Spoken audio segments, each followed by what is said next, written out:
Dena, thank you for joining me today. As we celebrate Breast Cancer Awareness Month this October, CMedEd is proud to highlight survivor stories, connect patients with top doctors, and share information that can save lives. It is my honor to introduce my friend Dena Houchin, a highly skilled registered nurse who began her career in 1974 at St. Luke's Episcopal Hospital and the Texas Heart Institute, specializing in heart surgery care. For more than 40 years, Dena has made a lasting difference through her work in patient care, nursing leadership, research, and training support for the Texas Heart Institute surgery programs. She retired in 2018 as Administrator Director of Cardiovascular Surgery at the Texas Heart Institute, leaving behind a legacy of excellence, compassion, and leadership that continues to inspire others. Good morning to you. That was As a rather glowing. Thank you. Oh, all very, very true. Dena, as a survivor, breast cancer survivor yourself, what advice could you pass along to other women? Well, I'll start at the beginning. When I first got my diagnosis, I just took a very deep breath and reminded myself that it was not the right time to panic. And then I just said a prayer. I rely on prayer a lot, and it seemed like that was the perfect thing to do right at that time. And then you start to deal with everything else just as it comes. Well, I really believe prayer is important because we're whole people, spiritual, physical, intellectual, and emotional. Well, I mean, when you first heard the word cancer, what went through your mind? And I do believe that in moments like that, prayer is such a source of strength. But I guess everyone reacts differently. When you hear the word cancer, most people think of dying, and that is so not the truth in today's medicine. Cancer, we believe, is something that you go through, and it is not a life-ending event anymore. And if you're diagnosed early, uh, cancer survivorship is over 95%. So we've come so far, but yet everyone reacts differently. Were you fearful? Did you think of dying? I mean, what was that like? Well, it's a daunting word for anybody. Um, for me, I was almost of the opinion that, well, I knew it was going to happen at some point. I have a very strong family history of breast cancer. I didn't live in constant fear of it, but when I got the diagnosis, it quite honestly wasn't that surprised. I just thought it's my time, and we deal with it at that point. Yeah, history, breast cancer, if you have the history of breast cancer in your family, of course, that is always in the back of your mind. But even if you don't, 1 in 8 women um, are diagnosed with breast cancer or will be diagnosed with breast cancer this year. And it's proven that, things like your environmental factors, your diet, obesity, uh, you know, habits that you might have, like smoking or alcohol heavily involved in your lifestyle, that can lead also to a diagnosis. So there's so many factors now that even if you don't have it in your family, you can still be diagnosed with breast cancer. What were those helpful support groups and resources that you found, Dena? Um, well, first of all, my husband, Don, he's Yes. always been my rock. I have a very strong family situation. One of my sisters lives close, and we talk every day. So there's no secrets there, and she was a great resource to me immediately. Um, Another very good friend here in town has been through this, and so all of these resources are trusted resources. That's probably the bottom underline constant. I trust them already, so anything that they said to me was going to be helpful. And then another person was my primary care physician, just because She was sensitive to the whole issue. She wanted to be helpful, and she offered a number of different options that I could pursue, not the least of which was where to get my care. So I valued her opinion. I am a registered nurse. I know a lot about taking care of patients and dealing with them when they're going through challenges. But it was a bit of an adjustment just for me to take on the role of the patient rather than the provider. Oh, I'm sure that it's so valuable to have a friend or a family member who's walked through the breast cancer journey herself and can share their experiences with you. And it's just such an important support system to have. And also, I think, most people want more information after they're diagnosed, not just only from your family, which of course, and your primary physician, which are extremely important. But I mean, it's like the more you know, the more powerful your outcome and positive your outcome will be. And so they often go to the internet and they'll go to Dr. Google. And I know that uh, where you were treated at MD Anderson Cancer Hospital, the first thing they say is don't go to Dr. Google because most of the information is outdated and not reliable, and it just produces a lot of fear in a human being. So you were smart not to do that because you being kind of having a medical background in the first place, um, um, had all the resources available to you that you need, but primarily the public, that is the first place that they go. So that's really why we created CMedEd. And I know you've been on the journey with creating this website from the very beginning. And we've really tried to make a difference for those who do go on the internet so that they will have a source of very reliable information about their diagnosis and won't have to, go through any type of fearful reaction as to what they're reading. I So, like CMedEd a lot, and I will tell you how I've used it in the recent past is with two other friends, one a nurse, one a non-nurse, but both having developed a particular kind of cancer, not breast cancer, but their diagnoses were very similar.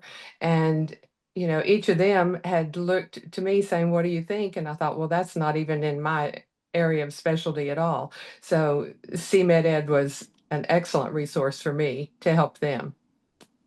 oh, thank you. That's very kind of you. Well, what lessons have you learned from your experience, and what would you like to share them with our audience? First of all, maintain a positive attitude as much as you can.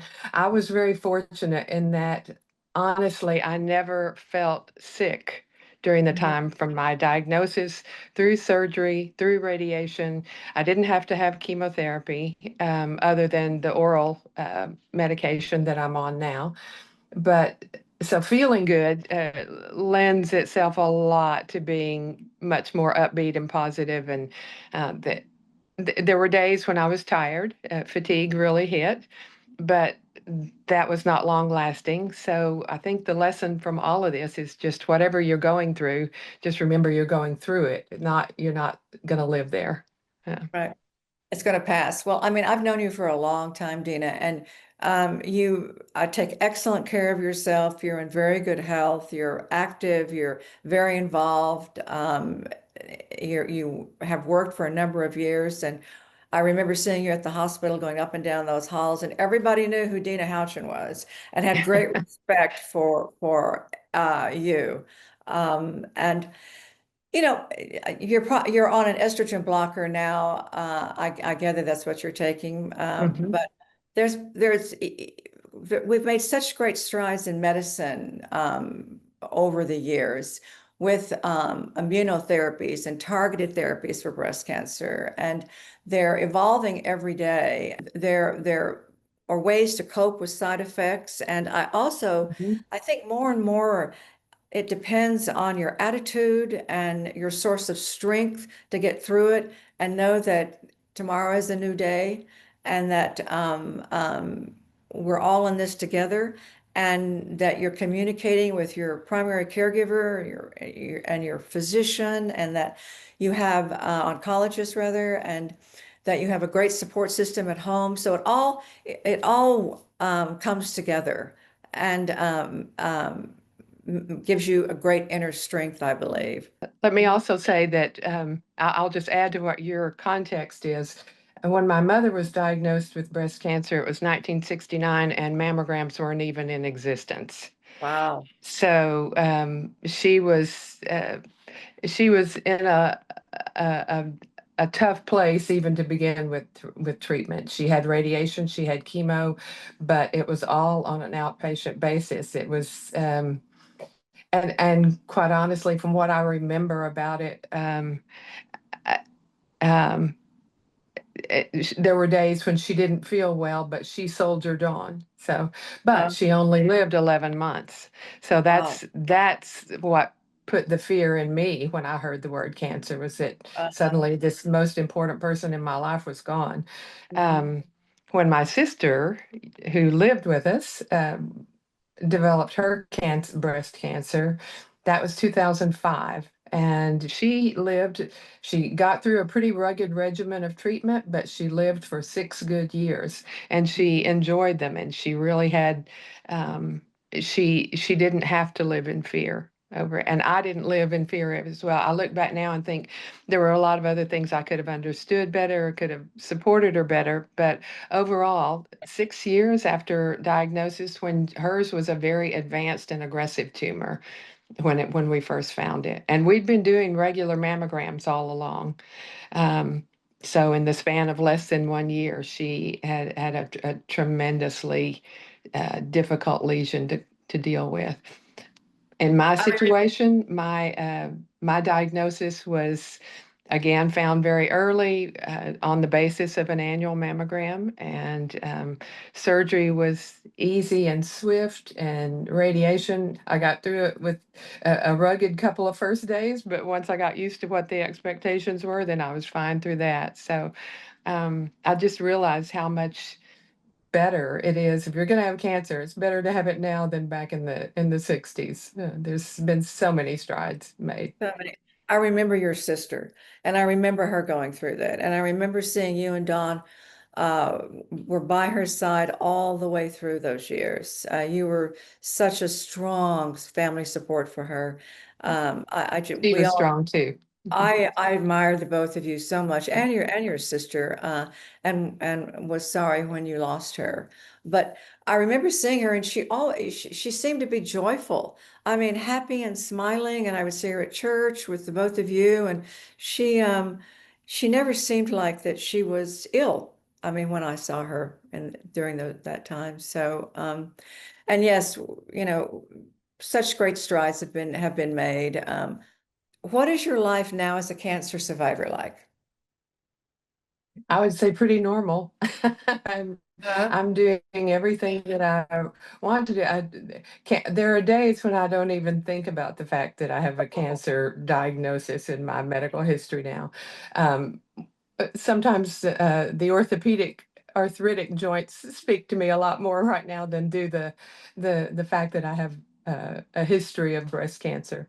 And I love to be able to say I have a history of breast cancer. I'm hoping that there will be no evidence of disease each time I go back. I'm very respectful and cognizant of the need to keep my follow-up appointments. I'm grateful for the team that I have. It's a lot more attention on me than what I used to focus, but there's a necessity, and so I just go about life and do what is expected of me. well, I mean, yes, I mean, look forward to the future and don't dwell upon the things upon the past, and that is in the past and it is history. You're right. And you've always had such a purpose in your life, Dena. You're involved. I know you teach Sunday school. You're very involved in the church. I know at the drop of a hat, you will be there. You've been there for me for so many years and for so many other people. You know, purpose is it's more than just getting up and, what am I going to do today? You are a planner, and tell me about some of the purposes that you feel you have in the future for your life. When I retired in 2018, I said I was going to put my family first. Hmm. I enjoyed a long career in nursing, had a lot of opportunities, met a lot of wonderful people, learned a lot over the 44 years that I practiced here in Houston.